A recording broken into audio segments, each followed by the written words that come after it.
Guys, welcome back here to Intuitive Angling, and man, I appreciate you guys swinging by the channel and hanging with me a little bit today. And you know, when you talk about fishing lures, it's like every lure or lure category, they have a window that shines at different times of the year. I mean, there's some baits that are good in January that are terrible in May. Some baits are good in April that are no good in the summertime of the year.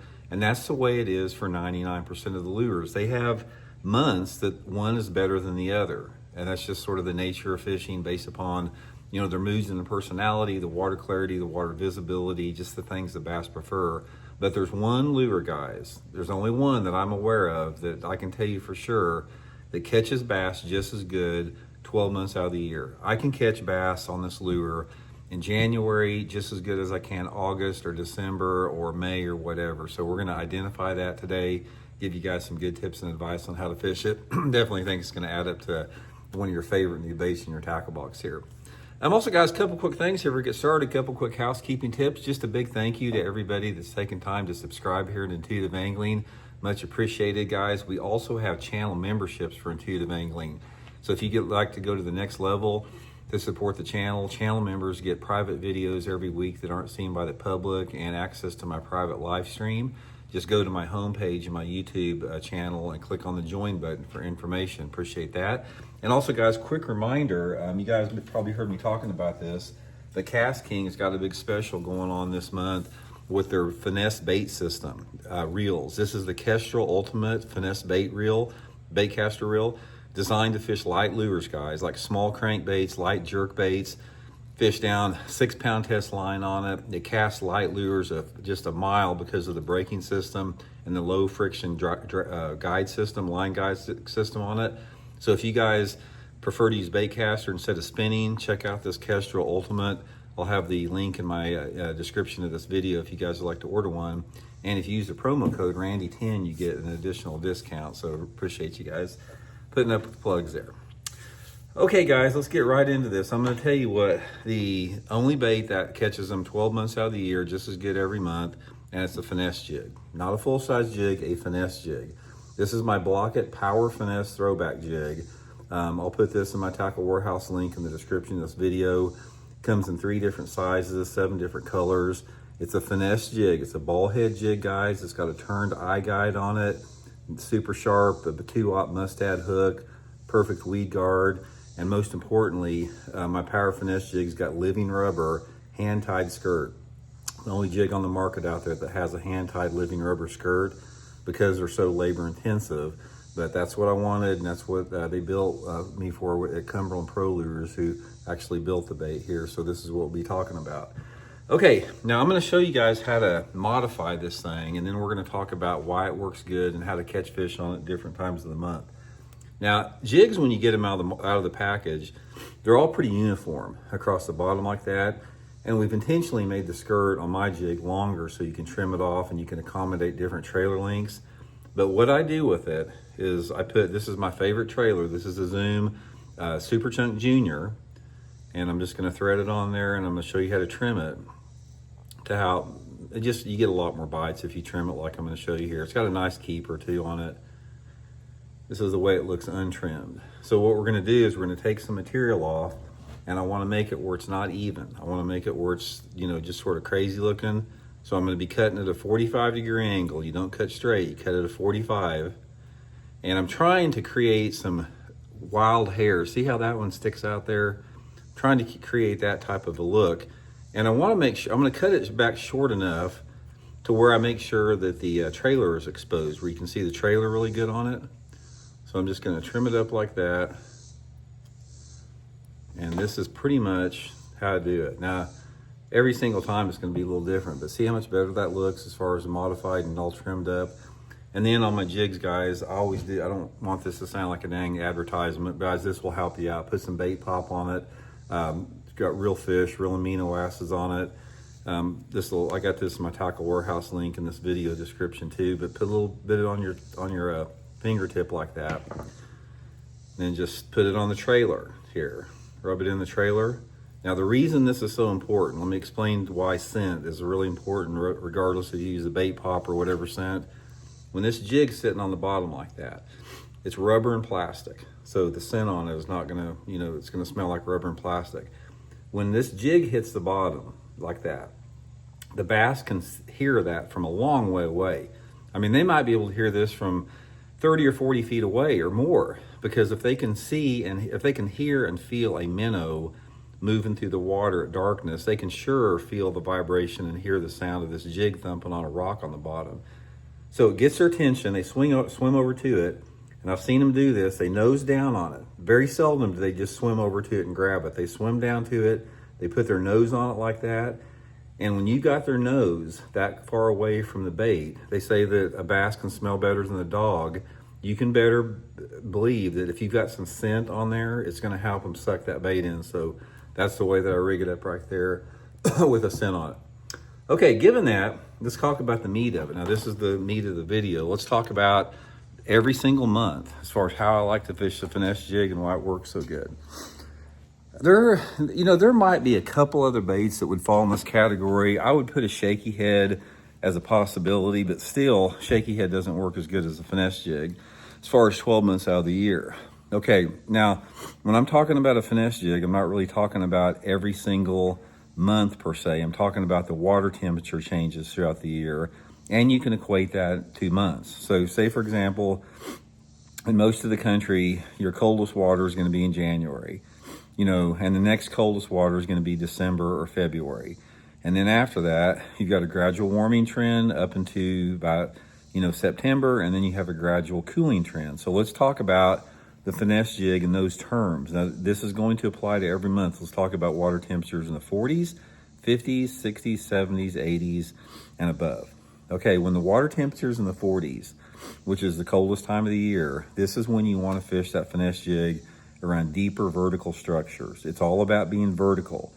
So I don't care if it's December, January, or February, if your water temperature's in the 40s, go to the most vertical structures in the lake that you have. If you don't have like rocky bluffs and steep rocky banks, go to like ledges and drop off, something vertical.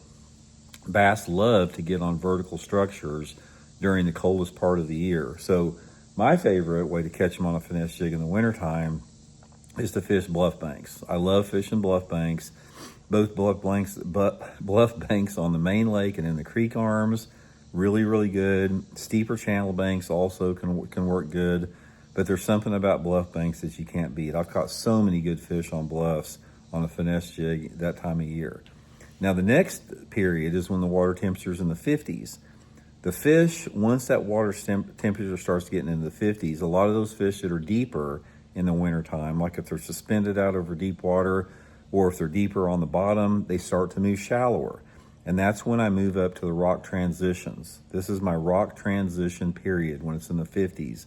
So I'm looking for just that. I'm looking for steeper rocky banks that have some type of irregular features on them. Bluffs can still work. You can still catch them on bluffs, but they tend to go to more of the just channel banks. And the channel banks I'm talking about are steeper rocky banks, and they can be a lot of different size of rock. I mean, they can be small rock or big rock or whatever. They're not just vertical bluffs, but bass love to be on channel banks during the period of the year when the water's in the 50s, that time of year. So same type of a thing, guys. I just fish that jig right on those channel banks. Now in the wintertime, I'm usually using it like on 12 to 15 pound test, Seagar and Vizex fluorocarbon. In the pre-spawn, I'm usually upgrading to like 15, possibly 17 if the water's got a little bit of color to it, and just making short casts and pitches to the bank and working it down, anywhere between 5 to 10 foot usually in the pre-spawn. In the wintertime, I'm working it down to, 20, 30, 40 foot, even if it's really clear. So it's all relative to your water clarity. Okay, now when the water temperature starts to get in the 60s, this is when you're talking about, the fish are starting to spawn a little bit, they're moving shallower, and this is when I move shallower and start fishing more target-oriented type areas. So when the water's in the 60s, I'm going to be concentrating on boat docks, lay down trees, stumps and logs in the water. Rocks can still work a little bit, but it's more of a target type of a thing. And when the water's in the 60s in the springtime, I'm always fishing this finesse jig in and around those areas where I think those bass are moving up to spawn. So I'm fishing whatever available cover is in those spawning areas, and that could be anything from lily pads to, logs, depending upon the lake that you're fishing.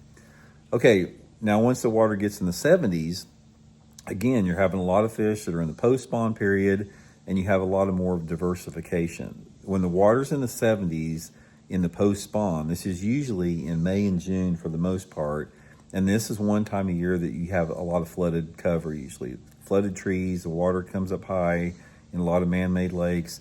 Flipping that finesse jig in the flooded cover is a great way to catch them. Catch a lot of fish doing that. I also continue to catch a lot of fish on the docks. A lot of those fish that spawn, one of the first places they move to will be the boat docks if you have docks on the lake. If you don't have docks on the lake, you know, the flooded cover can be real good, or starting to fish out a little deeper.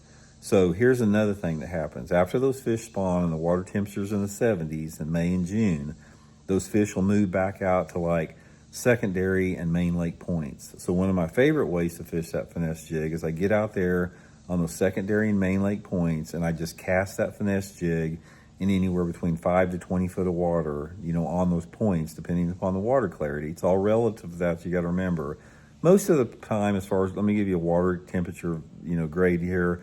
If you have water visibility of like less than 3 foot, most of those fish are going to be in 10 foot of water or less. If you got water visibility over 3 foot, 3, 4, 5, 6, 7 foot in clarity, it's going to be down 10, 15, 20, even 30 foot of water, that type of thing. Okay, now once the water temperature gets in the 80s in the summertime of the year, this is a great time of year to fish a finesse jig. A lot of people put it down. I catch a ton of fish on a finesse jig, flipping it around wood. This is my time that I fish wood and I fish vegetation with it. I have caught them in the summertime great on the Potomac River, flipping hydrilla and milfoil and lily pads. I've caught them great like at Lake of the Ozarks, flipping, you know, boat docks. I've caught them fishing in shallow brush piles, lay down trees, logs. Caught them great like in places like Lake Norman in North Carolina, pitching that finesse jig up into those dock pilings on the piling docks. But in the summertime of the year, guys, get in that shallow wood and look for a little bit more off-colored water. A finesse jig works really, really good for that. And in the fall time of the year, guys, fall time is a great time to fish a finesse jig. And you can literally catch bass in the fall time when that water temperature begins falling back down into the 70s, the 60s, and the 50s, like September, October, November, into early December, fishing wherever you're fishing anything else. They get on bluffs, they get on channel banks, they get on docks, they get on grass, they get on shallow wood. So try fishing a finesse jig in the fall time of the year, just around where you're fishing anything else. It works really, really good. Now, colors on a finesse jig, for the most part, I like browns. I fish some type of a brown most of the time. A brown, solid brown, brown and orange, brown and purple. Sometimes green and purple can be good, but you can't go wrong with brown. You can take a brown finesse jig and put a green pumpkin trailer on it, and then accentuate that trailer with like yellow chartreuse or orange dye, depending upon the water clarity, and you can have it stand out a little bit more. But I use brown probably some type of a brown combination at least 90% of the time.